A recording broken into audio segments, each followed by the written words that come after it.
네, 대통령이 세월호 참사와 관련해 대국민 사과를 했습니다. 세월호 참사 34일째 만의 일인데요. 연세대 정치외교학과 양승함 교수와 함께 대통령 담화 내용 분석해 보겠습니다. 안녕하십니까? 어서 오세요. 안녕하세요. 예. 먼저 간단하게 오늘 대통령의 담화 내용 내용을요. 저희들이 한번 먼저 듣고 그리고 본격적인 질문을 드리도록 하겠습니다. 대통령 담화 내용 함께 들어보시죠. 국민 여러분께서 겪으신 고통에 진심으로 사과드립니다.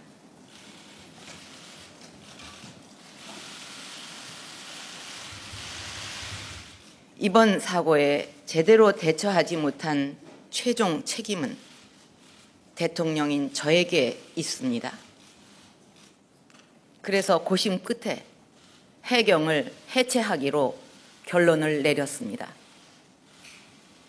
앞으로 수사 정보 기능은 경찰청으로 넘기고 해양 구조 군안과 해경 경비 업무는 그 분야는 신설하는 국가안전처로 넘겨서 해양 안전의 전문성과 책임을 대폭 강화하겠습니다.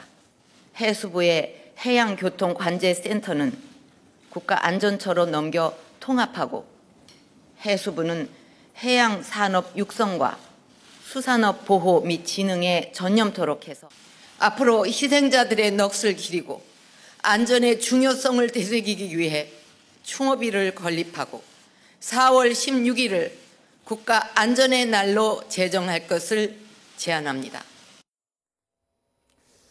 네, 말미에 그 희생된 학생들 사연을 소개하면서 대통령도 감정이 복받치는 그런 장면 함께 보셨습니다. 희생자 가족과 국민들 일단 납득할 만한 어떤 담화 내용이었다고 보십니까? 네, 뭐 전반적으로 봐서 상당한 수준에서 납득할 만하다 이렇게 할 수 있겠습니다. 그동안 이제 대통령 자신의 책임을 좀 비껴가는 듯한 이런 언사를 해서 문제가 됐습니다만 이번 뭐 대통령의 뭐 최종적인 책임이 있다라고 인정을 했고요. 단지 이제 조금 내용 구성상에서 보면은 이 대안 쪽으로 이제 많이 말씀하셨는데 조금 더 이 국민 대국민 담화가 일종의 공감, 진정성의 표현과 희생자 유가족들을 치유하는 이런 의미가 있었다고 한다면 좀 국민들에 대한 유감 문제를 좀 더 있었으면 하는 그런 생각도 듭니다. 너무 시스템적인 부분에만 좀 치우쳐진 감이 있다라는 말씀이시죠? 그렇죠. 네. 사실 대통령이 직접 밝히지 않아도 될 만한 그런 부분들이 좀 있었다고 생각이 됩니다. 네, 박 대통령의 스타일이 하나하나 좀 챙기는 스타일이잖아요. 그런 부분이 좀 반영이 된 것 같고요. 그동안 뭐 이 대국민 담화의 시기 또 어떤 방식으로 할지에 대해서 고민이 많았다고 하는데 이번 담화를 통해서 좀 야권의 공세가 사그라들 수 있을까요? 저는 야권이 지금 현 입장에서요 너무 지나치게 정부를 몰아세우거나 대통령을 또 몰아세워서도 안 된다고 생각합니다. 이 국가적 위기 상황이기 때문에 이럴 때는 여야가 초월해서 해야 되고요. 더 중요한 것은 이제 국회가 할 일들을 챙겨야죠. 지금 뭐 대통령에 대한 비난뿐만 아니라 국민들이 정치인에 대한 비난도 아울러 이루어지고 있거든요. 그러니까 정치인들이 당연히 해야 될 일을 하면서 뭐 정부에 대한 비판도 해야 된다고 생각이 됩니다. 그 희생자들의 사과 말미에 이름을 견급을 하면서 대통령이 눈물을 흘렸습니다. 어떤 의미라고 볼 수 있을까요? 사실요 이번 사태로 인해서 전 국민이 다 눈물을 흘렸습니다. 그렇죠. 뉴스 보도 나올 때 특히 오늘 아침에 보니까 그 의로운 사람들 저 자신이 의로운 사람들 기사 읽으면서 눈물이 났습니다. 뭐 대통령의 눈물은 당연한 거고요. 그러나 너무나 이제 대통령이 이제 감정을 많이 컨트롤해야 되는 거고 그런 의미에서 본다면 하여튼 대통령이 뭐 적절한 수준에서 공감대를 형성하는 듯한 그런 모습을 보여줬다고 생각이 됩니다. 특히 이번 담화에서 가장 좀 주목해야 할 부분이 해경의 구조 업무는 사실상 실패다라고 강하게 질타하면서 해체까지 좀 얘기가 나왔습니다. 어떻게 보십니까? 해경 해체까지 생각을 전혀 못했습니다만 해경 해체 조치는 뭐 저는 대단한 아주 전격적인 조치고요. 소위 말하는 일벌백계주의. 이게 자기 업무를 소홀히 하고 해야 될 일을 안 하면 사라질 수 있다라는 거. 이번 사태에서 우리가 정말로 책임을 안 지켜 무책임한 그런 행동이나 직무를 유기하는 이런 행동 이것들은 다 발본색원해야 된다는 차원에서 보면 예. 상당히 뭐 잘한 거라고 생각이 됩니다. 앞으로도 이런 그런 상황, 세월호 참사 이른바 골든타임 같은 상황에 놓였을 때 조직을 자기가 속한 조직을 생각하기보다는 요 구조자를 먼저 생각하고 국민을 먼저 생각하게 하는 공직자의 자세를 아주 본보기로 보여줬다 이렇게 볼 수 있는 거겠죠. 네, 네, 그렇습니다. 알겠습니다. 그리고 또 하나는 이제 국가안전처인데요. 네. 국가안전처가 이제 많은 기능을 갖게 됐습니다. 사실상 해경이 갖고 있던 구조 업무 그리고 안전행정부가 갖고 있던 또 안전 관련 업무를 다 이제 국가안전처로 신설을 하거든요. 네. 이거 어떻게 보십니까? 글쎄 그 정도 규모라면 차라리 국가안전부로 예. 해서 하는 것이 실질적으로 그 국가적인 재난 상황에서 통제력을 가질 수 있는 그런 게 아닌가 하는 생각인데요. 예. 일단 뭐 안전처라도 독립된 기능을 하게 됨으로써 이번에 전혀 우리가 위기 관리에 대해 있어서 그 컨트롤 타워나 특히 통합적인 대책을 이루지 못하고 전문성이 완전히 결여된 아마추어적인 이런 위기 관리 대처에 비한다면 그런 대로 국가 안전처는 상당히 필요한 것 같고요. 예. 단지 이게 이제 무슨 뭐 옥상 옥식으로 이 정부의 뭐 기존 있는 것들에 대해서 또 새로운 또 중앙부서가 하나 탄생하는 네. 이런 식이 돼서는 안 될 겁니다. 그래서 네. 적절하게 균형 그 재난 위기 특히 안전 관리 문제를 통합적으로 잘 수행할 수 있는 그런 기관이 됐으면 합니다. 네. 하나 지금 뭐 너무 좀 성급한 감은 있습니다만 그래도 안전행정부가 안전을 강조하기 위해서 행정안전부에서 이제 바뀌었는데 이름을 바꿨는데. 안전 업무를 이제 국가안전처가 가져가고 떼내가게 됐어요. 그럼 사실상 그 안전행정부도 이제 거의 뭐 할 수 있는 역할이나 업무량이 대폭 줄어들면서 사실상의 해체 아니냐 뭐 이런 얘기도 있을 수 있거든요. 맞습니다. 뭐 완전히 안전행정부의 힘을 뺀 거죠. 네. 예. 안전행정부가 물론 사회 안전 문제, 근데 이 사회 안전망 구축이라는 그 모토를 가지고 있었지만 중요한 거는 이거 위기 관리 부분 빠져 있었습니다. 예. 그래서 네. 거기에 대한 대책이 전혀 없었고요. 네. 그다음에 뭐 거기 책임 맡은 그 사람들도 상당히 전문성이 결여된 그런 상황이라 그 부분 나갔고요. 그다음에 안전행정부 진짜 중요한 부분이 인사조직 기능이거든요. 예. 인사조직 기능이 총리실로 갔습니다. 그렇죠. 그래서 상대적으로 총리실이 조금 강화되면서 네. 안전행정부는 행정자치부만 맡게 돼 있기 때문에 사실상 행자부로 이제 옛날식으로 돌아가야 되는 그런 상황이 되고 아마 기관의 위상은 많이 위축되리라고 생각이 됩니다. 네. 예. 그러면서 이제 국가안전처가 신설되게 됐는데 뭐 안행부에서 안전 업무 가져오고 해수부에서 또 관제 업무, VTS 업무 가져오고 이렇게 네. 해서 국가안전처 신설이 되게 됐습니다. 육상재난, 해상재난, 뭐 특수재난 이렇게 나눠서 업무를 한다는데 컨트롤 타워 역할을 제대로 할 수 있을지도 사실상 좀 의문이거든요. 네, 그래서 아까 제가 말씀드린 좀 더 격상시킨 수준으로 가야 되지 않겠나.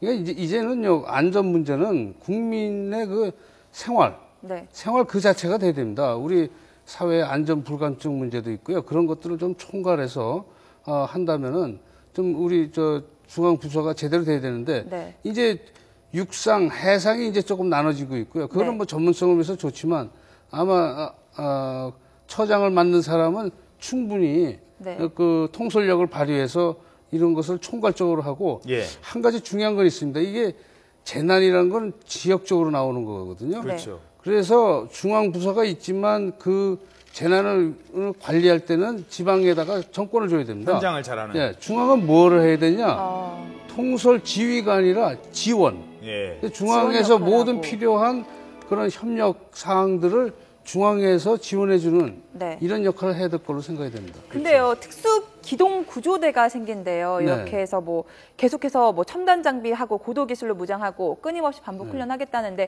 이런 건 그동안 우리나라에는 없었는데 일본에 또 자위돼 있다고 해서 얘기를 많이 들었는데 이런 게 있는 건 도입되는 건 좀 많은 변화가 되는 거 아니겠습니까? 예, 실질적으로 아마 구조적인 변화가 있을 겁니다. 아마 경찰이나 이런 쪽에서도 했었고요.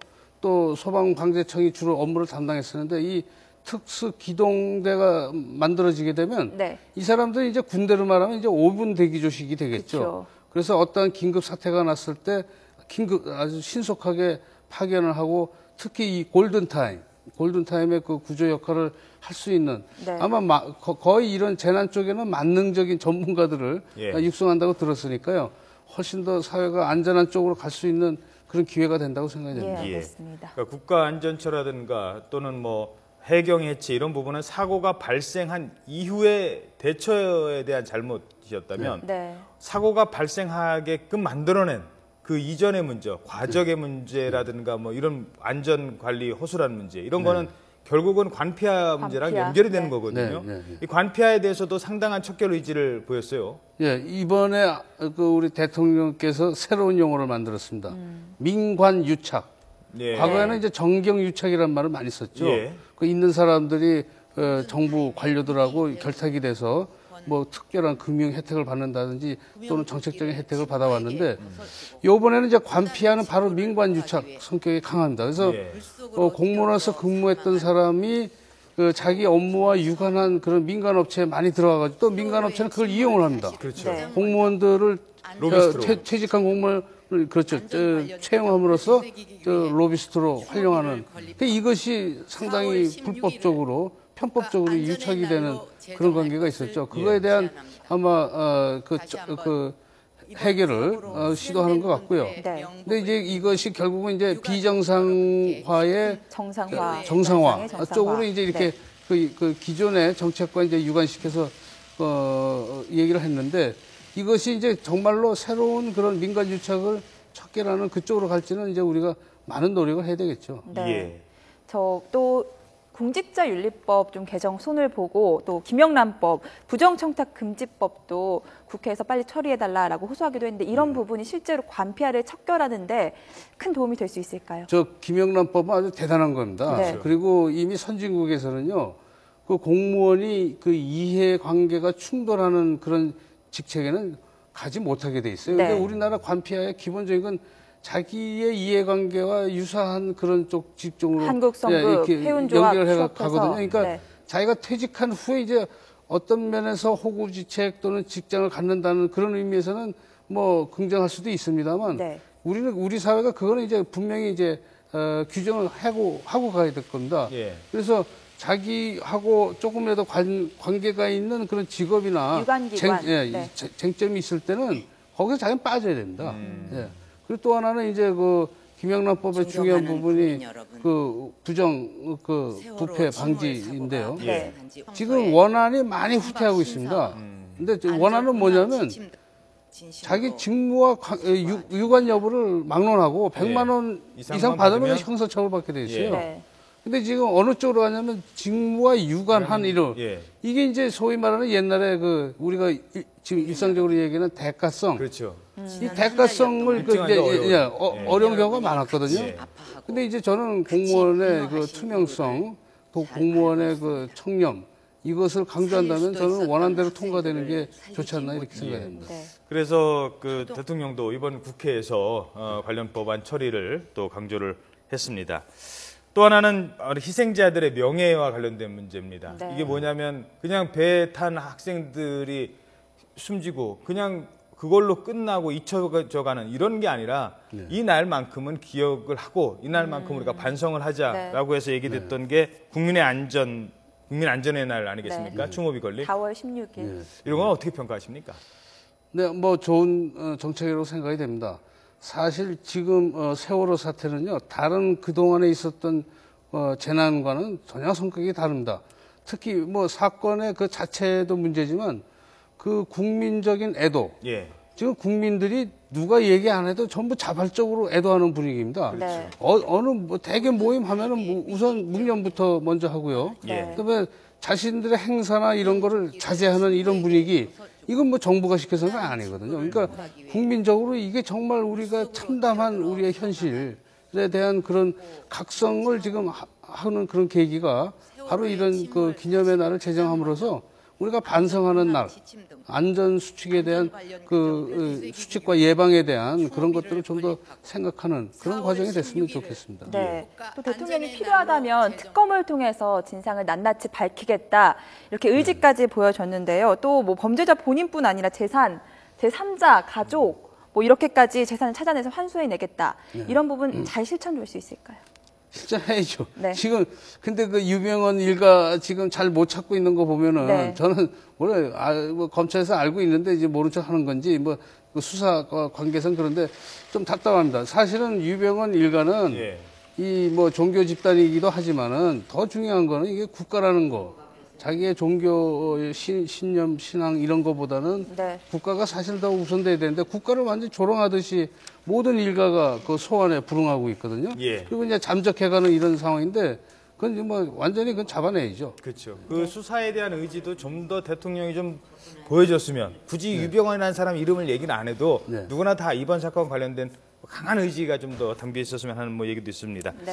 그 지금 마지막으로 이제 개각과 관련된 문제인데요. 네. 이미 총리는 사표를 낸 상태고요. 사의를 표명을 했습니다. 그리고 아마 뭐 해수부라든가 또 관련 부처, 지금 이 관련 부처의 장관 경질은 뭐 불보듯 뻔한 부처가 많이 있지 않습니까? 안행부라든가. 네. 근데 이제 그거 외에 청와대까지 이 폭이 어느 정도 될 거냐에 대한 이제 얘기도 좀 나눠야 될 것 같은데 어떻게 전망하십니까?